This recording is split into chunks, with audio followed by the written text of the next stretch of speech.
Good morning friends, स्वागत है आपका ब्लू आइस में।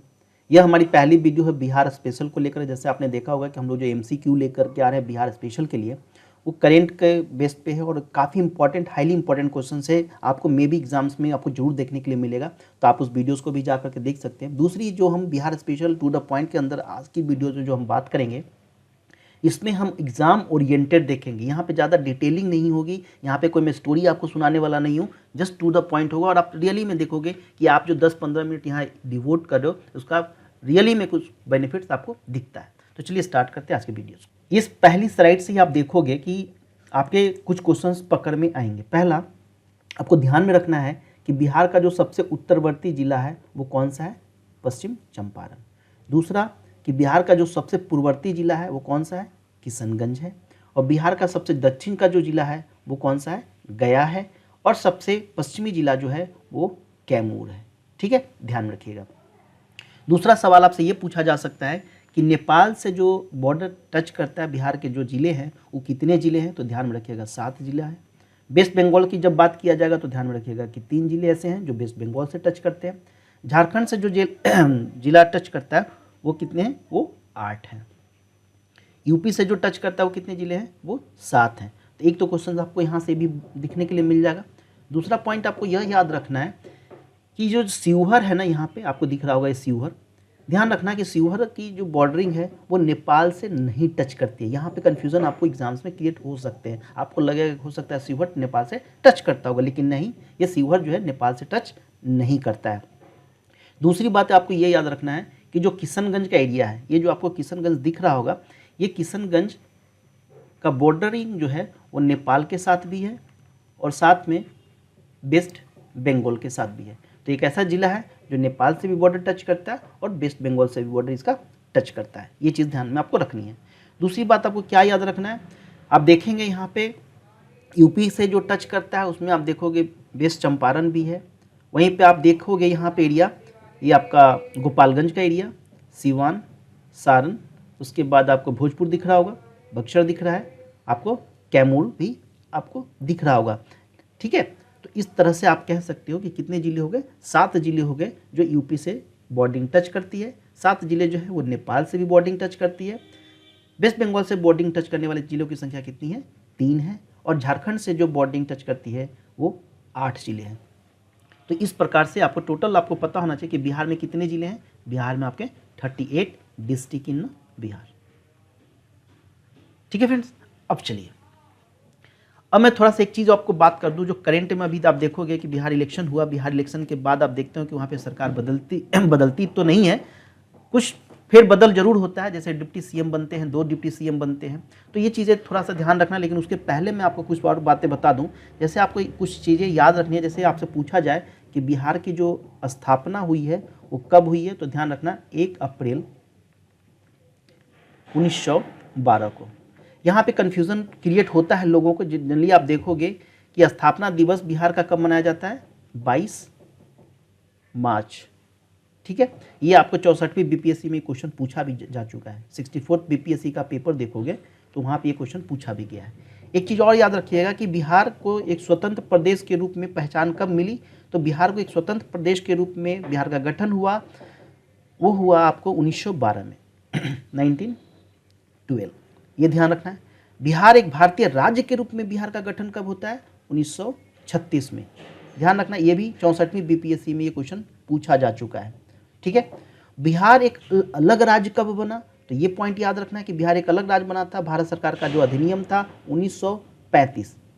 ठीक है, तो देख लो 3-4 डेट है, इसको कन्फ्यूज़न मत करना, क्योंकि यहाँ पे कन्फ्यूज़न होती है और ये रियली में प्रैक्टिकल में प्रॉब्लम लोगों के साथ होती है कि 1912 मारे कि 1935 मारे। ठीक है, आर गेटिंग में पॉइंट? 1936 कब मारे? तो इस तरह से टिक जब करना होगा, जब टिक मारना होगा तो कन्फ्यूज़न क्रिएट होगा। तो ध्यान में सबसे पहली बात ये रखना है कि स्थापना कब है? 1 अप्रैल 1912 को। स्थापना दिवस कब मनाया जाता है? बिहार दिवस कब मनाया जाता है? तो 12 मार्च को आपका बिहार दिवस मनाया जाता है। एक चीज़ और याद रखिएगा, बिहार एक स्वतंत्र प्रदेश के रूप में 1912 में बनी। ठीक है, उसी तरह से बिहार एक भारतीय राज्य के रूप में इसका गठन होता है 1936 में। और ये याद रखना कि बिहार एक अलग राज्य बनता है भारत सरकार अधिनियम 1935 का। बिहार की राजधानी आपको पता ही है, पटना। दूसरा ये याद रखना कि जिसके जो हाईकोर्ट है बिहार का, वो हाईकोर्ट कहाँ है? पटना में। तो ये तो बेसिक क्वेश्चंस हुए, ये आपको ध्यान में होगा। कुछ चीज़ें और बिहार के बारे में और डिटेल आपको मैं कर देता हूँ। ध्यान में रखना कि बिहार का जो स्टेट एनिमल है, ठीक है, वो ऑक्स है, बैल है। स्टेट बर्ड की मैं बात करूँ, गोरैया की बात किया जाता है, गोरैया। वहीं पे स्टेट ट्री की बात करूँ तो पीपल, शुभ भी माना जाता है।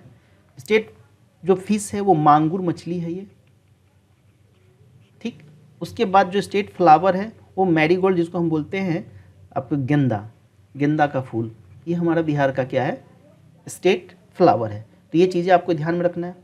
स्टेट का जो लैंग्वेज है, खास करके प्राइमरी लैंग्वेज की मैं बात करूँ, राष्ट्रीय भाषा की मैं बात करूँ, तो ध्यान में रखना कि हिंदी जो है बिहार की राष्ट्रीय भाषा है। द्वितीय राष्ट्रीय भाषा कौन सा है, वो है उर्दू, जिसको आपको पता होना चाहिए कि 1984 ईस्वी के आसपास इसको दिया गया मान्यता। तो उर्दू हमारी सेकेंडरी राष्ट्रीय भाषा है, स्टेट लैंग्वेज है। प्राइमरी स्टेट लैंग्वेज हिंदी है। अब एक चीज़ ध्यान में रखिएगा, आप देखेंगे यहाँ पे, तो यहाँ पे एग्जाम में इसमें क्वेश्चन पूछा जाता है, तो ध्यान रखना कि बिहार में जो प्रमंडल है ना, यदि मैं प्रमंडलों की संख्या की मैं बात करूँ तो ध्यान में रखना कि बिहार में 9 प्रमंडल हैं, जिसमें से एक आपका कोसी है, कोसी प्रमंडल है, दरभंगा प्रमंडल है, तिरहुत प्रमंडल है, सारण प्रमंडल हो गया, पटना प्रमंडल हो गया, मगध प्रमंडल है, वहीं आप मुंगेर दिखेगा आपको प्रमंडल, मुंगेर, और भागलपुर के साथ पूर्णिया प्रमंडल। तो 9 प्रमंडल है, एडमिनिस्ट्रेटिव एरिया डिस्ट्रीब्यूट किया गया है। हमने आपको बताया था कि 38 जिले भी हैं। अब देखो ध्यान में रखना ये कि बिहार में जो विधानमंडल है ना, उसका नेचर कैसा है। नेचर है यहाँ पे द्विसदनात्मक है, बाइकैमरल है। एक विधानसभा होती है और एक विधान परिषद। ध्यान यह रखना है कि सीट हो सकता है पूछ दे आपसे कि बिहार विधानसभा और विधान परिषद में कितने सीट हैं, तो ध्यान में रखिएगा कि 75 सीट आपको विधान परिषद में मिलेंगे और 243 सीट्स जो मिलेगा वो आपको मिलेगा विधान सभा में। ध्यान रखना है बीपीएससी में क्वेश्चन यहाँ से भी पूछा जा चुका है। एक चीज़ और याद रखना कि बिहार में से जो राज्यसभा का जो सीट है वो कितने सीट हैं, 16 सीट है, और लोकसभा के कितने सीट हैं, वो 40 सीट है। Are you getting point. तो इस पॉइंट को आपको ध्यान में रखना है। बिहार में पूरे प्रखंड की यदि मैं बात करूँ, प्रखंड, तो प्रखंड में आता है टोटल जो है 534 है। लेकिन एक चीज़ याद, ये इतना डिटेल में तो नहीं जाएगा बीपीएससी में, लेकिन एक ओवरव्यू आपको पता होना चाहिए। एक चीज़ याद रखना कि बिहार में जो महानगर है, मेट्रोपॉलिटन की बात करते हैं तो केवल एक है, और वो कौन सा है, पटना है। ठीक है फ्रेंड्स, तो इस चीज़ को आपको ध्यान में रखना है। बिहार के सीएम नीतीश कुमार, किस पार्टी से, जदयू, जनता दल यूनाइटेड, और 2 डिप्टी चीफ मिनिस्टर बनाए गए, एक रेणु देवी हैं और एक है तारकिशोर प्रसाद, वो बीजेपी से हैं। तो पार्टी की यदि नाम तो नहीं पूछना चाहिए, लेकिन हो सकता है कि डिप्टी चीफ मिनिस्टर की बात करें तो आपको ध्यान में रखना है कि 2 हैं। इसके पहले सुशील कुमार मोदी थे, और अभी जो है 2 डिप्टी सीएम हैं, वो है एक रेणु देवी और एक तारकिशोर प्रसाद। तो ये पॉइंट आपको ध्यान में रखना है। अब चलिए हमें आगे बात करते हैं। आगे मैं इस चीज़ को, एक चीज़ मैं आपको हाईलाइट करना चाहूँगा। अब हम लोग कुछ बात करते हैं बिहार के, खास करके जनगणना को लेकर के। तो अब ध्यान में रखना, यदि बिहार की आपसे पूछा जाए कि बिहार का जो आकृति है,